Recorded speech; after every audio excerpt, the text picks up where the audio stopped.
and to our music ministry for that. Thank you very much. So, it was this couple, been together for a couple of months.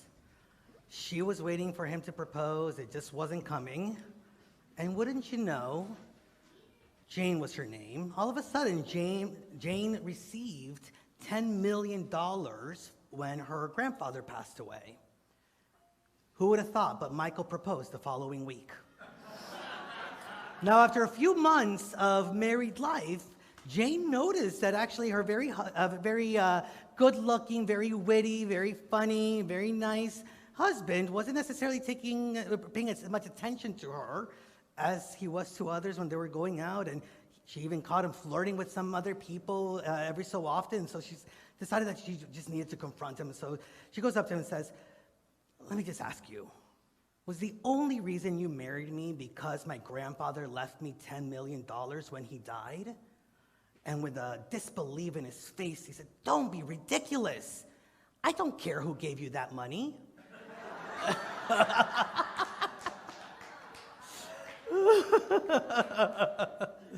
Okay, it's a little bit of a mean one, I think, and it is connected to what I want to share with you about it. It invites us, I know, we've never mind. Okay, so it just invites me into just remembering, right? Like, where does our supply comes from?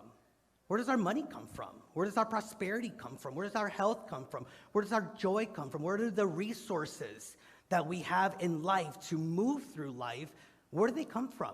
And are we conscious of it as much as maybe we think like we'd want to be conscious of that, right? And so as we are moving into the season of the great given thanks, the holiday season where we get to not only think about like who are the people that are generous with us, right? And how life has been generous with us so that we can be in gratitude and so that we are in gratitude. And we also move into thinking about how we want to express our love and our generosity to others. It's a really powerful time to really center ourselves in unity. And in my life, I believe that the source of all the resources, the source of all of my good is God. God is the one that has provided all of the opportunities, all of the possibilities, all of the avenues, all of the channels by which I believe myself and know myself and feel myself thriving in life. If you know me, hopefully you can see that, that I really feel grateful, I really feel empowered, and I really feel like I've been very blessed, right? Like in my relationships, at work, in this community, in the ways I get to show up. And so I take time to really think about, everything that God has provided for me and the ways in which I can show my gratitude for that which has been entrusted to me. And so I can think about the generosity of what's been shared with me and also the generosity of what I get to share with others. And there is power in not only remembering and knowing that God is our source, but that we can also step into that spirit of generosity. And so Julie started us off with her testimony. By the way, can we give Julie some love? She went right into the daily word, so we didn't get to thank her for the testimony. You're going to know one more thing about Julie before the end of today's service.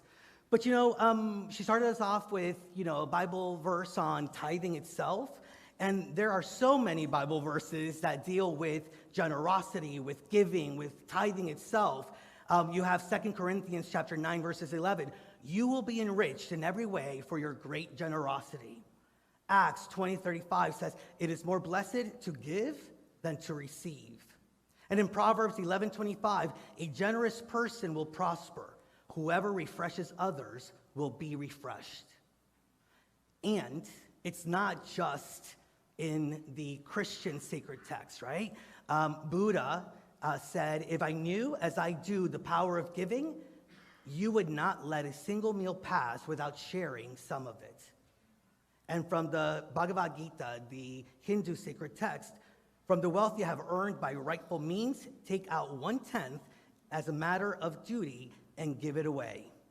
And so we see that this idea of the power of generosity and the power of giving and ourselves being open to recognizing how we can be good stewards of the resources that have been given to us, it transcends, right, religious lines and faith communities. And I believe it's because it's just something that we actually just know. I really believe that if we let go and release the judgments, the resentments, our lack consciousness, thoughts that we are limited and that our life is to be limited, which are just thoughts, right? If we release those, what remains is a true understanding and a true wisdom that we are abundant, that we are provided for, and that generosity is just a natural state of being for us. And maybe we just have covered it up by all of the challenges and all of the difficulties and some of the stuff that we've had to move through along the way. And it's there. And there's something that already knows it. Because, I mean, think about the times that you have been generous and that you have given of yourself, especially when you do it in a way of showing gratitude. How does that feel? Feels good, right? And you kind of know the feeling. You already are connected to that feeling. And so that is sort of the energy that I really wanted to invite us into, and to recognize that the more that we are in the flow of that generosity that we know God to be, and that we know, well, the song was, make me a channel, right? And so that we can be a channel of that generosity. But I think the moments when we open ourselves up to being the channels, we'll soon realize that we're actually just embodying those things, right? It is part of our own divine nature. We no longer have to channel it. It's just something that we are and something that we bring to the world. And as we do that, we grow our trust, we grow our faith. And I believe that if you are experiencing any kind of difficulty or challenge, like I've experienced and sometimes experience difficulty and challenge, one of the ways in which we can really open ourselves up to see beyond the difficulty and challenge to the answer, to the possibility, to the opportunity, to the blessing that is on the other side of it, and actually within it, is by opening ourselves up, letting go of the fears, letting go of the limitations, and just allowing ourselves to step into faith through the practice of gratitude and generosity. And the more that we trust the universe, the more that we trust God, I believe we start learning more fully the power of trust, and so more is trusted to us. More love, more grace, more money. How many of you would like a little bit more money? Yeah. Abundance. When we talk about abundance, abundance is in relationships. How are we showing up? How are we experiencing our relationships? How are we experiencing our jobs? How are we taking steps to move into what we know to be our vision and purpose for our life, and how we are meant to be and what we are meant to share in life? And yes, it means financial freedom. And you know, it's so interesting because I know that there's like sometimes fear, even within me, for example, as a minister, to talk about money, and doing a little bit of research, right? And looking at it, out of like the 35 parables that Jesus is said to have taught from in the Gospels, 16 of them deal with money. So there's something there, right? And a lot of times, it's especially money that brings up some of those challenges and issues that so many of us have about receiving and living into what is being provided, right? Like, how many of us have thought, like, we're not worthy of that, right? Like, we've been so run down by jobs, right? Or employment that really doesn't honor the truth of who we are, that we start to believe that, well, all jobs are going to be that way. And then I'm not worthy of seeking out a different way of being, and I'm not worthy of experiencing love, gratitude, grace, abundance, prosperity within employment. We are so worthy of experiencing abundance and the generosity of God in every single aspect of our life. And the more that we seek God first in all of our affairs, the more that we will be able to live into that. One of the things that I really recognize is when I'm going through a challenge or a difficulty, it takes some time, right, to take a breath and ask myself, where is God in this? How is God showing up? What's the possibility? What's the potential? What's the blessing that is here? And one of the things that I believe spiritual practices do for us is that it makes the time between getting lost in our affairs and getting lost in our difficulties and challenges and getting to the place of trust and faith, it makes that space a little shorter, right? And sometimes it's as short as this for me. Sometimes it takes a little bit long. Sometimes it takes a little longer. My husband shouldn't say anything because sometimes it takes me a lot more time. But yet, here we are with the practices that can really support us in moving deeper into trust and faith that God provides. Because the reality is that God has provided everything that we have lived into, and the things that we have and the resources that are at disposal. The source of that good is God. And the more that we look to God and get to know God more fully, how many of you, part of your spiritual journey is because you just want to get to know God more fully. You want to experience God more fully, right? That's part of that spiritual journey and what is within us that is sort of like seeking to be seen and felt and experienced, right? To know God more fully. How many of you have heard that saying, the way to know somebody is to walk a mile in their shoes, right? You've heard that, yes? Well, the same, I think, can be thought of through God, right? Like, the more that we walk in God's shoes, the more that we will get to know in a very intimate way what God is and what God is within me and as me. And so if we believe that God is love, can we embody love so that we know God's love more fully? If we believe God to be peace, can we be that peace so that we know the peace of God more fully? And the same goes with abundance and prosperity and generosity and the power of generosity. If we believe that God is a generous God, then can we be generous ourselves? And as we move through the process of being generous and the act of being generous, can we take a moment to recognize, oh, this is the very essence of God. And we no longer have to read about it because we're experiencing God in the moment, experiencing a deeper way of really understanding everything that God is for us. And to feel generosity of life, or to be in the generosity of giving to life, opens us up for life to be even more generous with us. And we have to start to embody not only that which we know God to be, but it's really an invitation to start to embody that which we want to receive more of. Dr. Joe Dispenza says, the quantum field responds not to what we want, it responds to who we are being. And so the question is, who are you being? Are we being abundant, or are we being limiting? Are we being generous, or are we being stingy? Are we being faithful, or are we being fearful?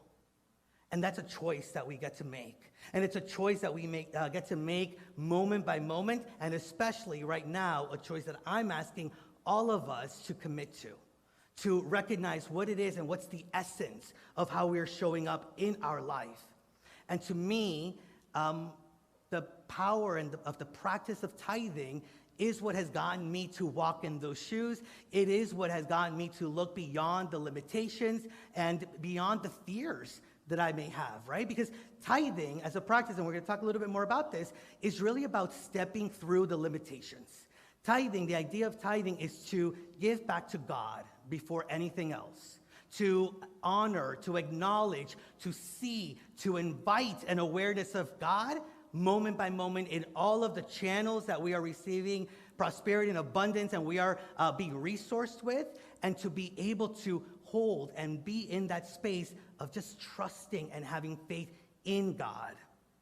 Now, I know that some of you are saying to yourself, like, well, what is tithing? Because maybe you're not from a faith tradition that has had it before, and some of you are from some faith traditions that have taught tithing. And I will say, there are spiritual communities and faith traditions that sometimes it just feels like they're always asking for money. They're always asking to, have more power and get more and get more and get more. And I get it. And so I know that sometimes we've built ourselves up to kind of like, keep that as a distance from us. And we're going to talk about money. And we're going to talk about tithing. And we're going to talk about the practice and the benefits of that. And so, yes, your thought may be, well, here we go again. They want our money. I was going to say, no. But actually, I want to be very honest with you. I do want your money. I do want your money to support Unity on the Bay, our programs, who we are, our Sunday experience, right? It takes money for the lights, for the band, for all of these things. So yes, I welcome your money. And that's not the reason we're talking about money, right? If that was the reason, I just asked you for that money. But there is a spiritual principle and there's a spiritual practice with this that I believe can really not only Yes, allow Unity on the Bay to have its lights on, but that can allow each and every one of us to experience more of God and more of our faith in God in our experiences. And so tithing is that ancient and spiritual practice of giving back to God. I began tithing in my 20s, my mid-20s, or at least that's when I kind of like got my little feet wet with it. But some of you know a little bit of my history. You know, my 20s was when I came to Unity on the Bay, and I was not having the kind of life that I'm having now. You know, there was a lot of struggle, there was a lot of challenges, there was a lot of decisions that I was making that really weren't from the place of faith and from the place of trust and knowing my worth. And so I go back and forth, right? Like I tithe one week, and then I'm like, oh God, the next paycheck's gonna be a little lower, so I won't tithe this next week, I'll tithe later, knowing full well that I wasn't gonna tithe later, right? Like, so I played these mind games with it. And my trust and my faith just wasn't there until my 30s. And that's when, you know, things just shifted for me, and I really started to employ the practice of tithing and the resources in a much more committed way. And looking back on it, I was thinking about it this week, I mean, it really was in my 30s that my life began to shift. That's the power of tithing. It is a shift in consciousness that it invites us into. And that shift in consciousness is the reason why I have the relationship that I have with my husband, my family, that I get to be up here with each and every one of you. It is why I thrive. It is why I no longer live paycheck to paycheck. Some of you know that sometimes it wasn't me living just paycheck to paycheck because there was no paycheck sometimes, right? And I had to figure out how to deal with it. And sometimes I dealt with it in ways that really showed that I didn't feel worthy of being supported, loved, cared for, or lifted up. And I'm glad I've moved through it. And I'm glad that I had the practices that brought me through it also. And so tithing is really about giving back in the three main areas that we receive resources in: money, our skills and our talents, how we show up for people, our volunteering, and also the time that we have, right? Like, how valuable is the resource of time for us? Very valuable. How valuable is money, right? Financial freedom for us. And how important is it for us to feel like we're making a difference in the world, right? And so tithing really invites us to push through any limitations that we have thought stand between us and God and that which God is providing to us, and really opens us up to it more fully. And so, money, it's okay to talk about it. It may be uncomfortable for you. It may be uncomfortable for you to hear it from me, and I'm asking you to be okay with being a little uncomfortable. Because, as Neil Donald Walsh says, it is beyond our comfortability where life really begins to take shape. Now, my spiritual practice with money is the one that most opened me up to thriving, because it was the one that I had the most issues with. It was the one that had the most monkey mind thoughts and chatter. No, you shouldn't tithe. No, you should just give over here. You need it more than they do. It's a spiritual practice. It's not about need. It's about how are we showing up for God first before we pay our bills, right? And we pay our bills. I was thinking about this for our possessions, for the things that we have. Well, what if we first think of God, right, in that before paying our bills? And again, remind ourselves that God is the source of our good. So I want to talk to you a little bit more about the benefits of it. But before that, there were two men who were on their private jet, and it came down, and it got into this little island. It crashed into this little island, and one of the men ran around and came back and said, "We're screwed. There's no food, there's no water, we're all alone in this island."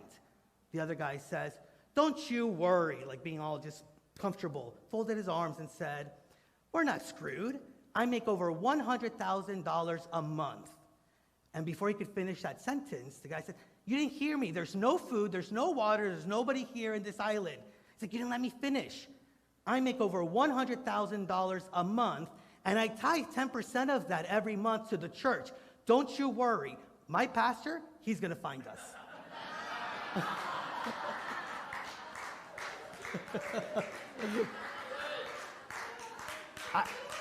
I might send you an email. But, okay, benefits of tithing. So again, for money and for the finances, the easier way to think about it is 10% at the top. 10% because it's just, it's an easy number, right? Metaphysically, it means the number of multiplication. So as we give that 10%, we trust that our blessing will be multiplied. And it's a starting point. It's just an easy way to move the decimal point.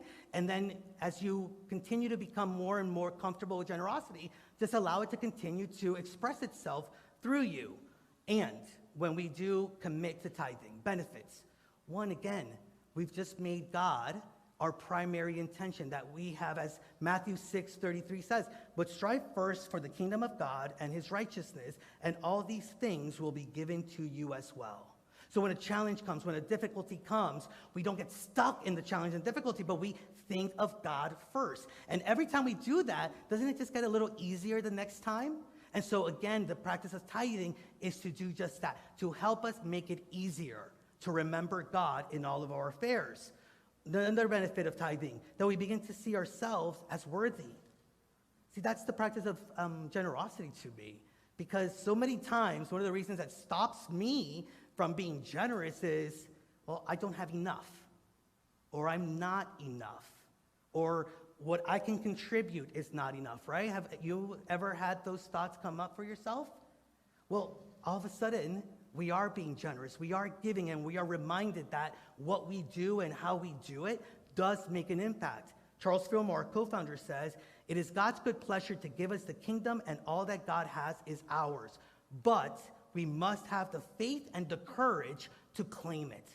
We can't claim something if we're not feeling worthy of it. And so the more that we do the work of knowing that what we do through generosity in the world is an expression of that which is already within us, the more that we understand ourselves as worthy, the more that we're going to be willing to claim our good, to no longer go for the okay job, but go for the job, to no longer go for the small little dream, but to go to the dream that is really within our hearts and within our minds that we want to live into. The third benefit I want to share with you is that we really do I've moved from lack consciousness to the consciousness of abundance, the consciousness of plenty, that I have plenty, that I have enough for that which is meant to be mine. And so tithing does push through our limitations. If we think we don't have enough time, how many of you have thought that? I don't have enough time to do the things that I want to do. Well, when you tithe your time, you recognize you have the time if you prioritize the time for the things that you want. If you don't think that you have anything of yourself to give to the world, when you tithe and you become a volunteer and you serve, all of a sudden you recognize that your presence, even just showing up, makes an impact and makes a difference in the life of other individuals. And all of a sudden you know that you are not only worthy, but you are a blessing to those around you. And the same thing can be said about money. If you don't think you have enough money to do the things that you want to do, then give of your money, because in that process you start to recognize that you will be taken care of, and that as you give, so you shall receive, and that as you give, all of a sudden the opportunities show up in greater and greater ways. A lot of people think that they just can't make it, right? They can't make the tithe. I just don't have enough to. I'm here to tell you that I don't think that we can't tithe, right? Like that, when we keep ourselves from that level of generosity, what we're really doing is limiting our good. Eric Butterworth, Unity minister, says, "You are the windows of heaven, and you will be poured out as a blessing. And because you are in the flow of limitless substance by reason of your commitment to generosity," and actually the original quote says, "tithing, the blessing that you become is more than sufficient to deal with any situation and to meet any and all requirements." The fourth and the main benefit of tithing for me is that it just deepens our faith. It deepens our faith. There's a story that our founders realized that they just didn't have enough money to make payroll many moons ago, right, at Unity Village. And so they called the staff in so that they can go into prayer. And one of the employees, with a beautiful, gracious, and generous heart, says, "Well, yes, let us pray that the money holds out." And it is said that our co-founder Myrtle said, no, let us pray that our faith holds out. How many times have we tested our faith? And how many times have we given ourselves the blessing and the opportunity to really step into faith? And so if you're seeking to have greater faith so that you can, pay your bills on time, choose faith and choose the practices that grow your faith. If you are feeling stuck at a job, choose faith. If you have a relationship to mend, choose faith. If you are going through a healing challenge, choose faith.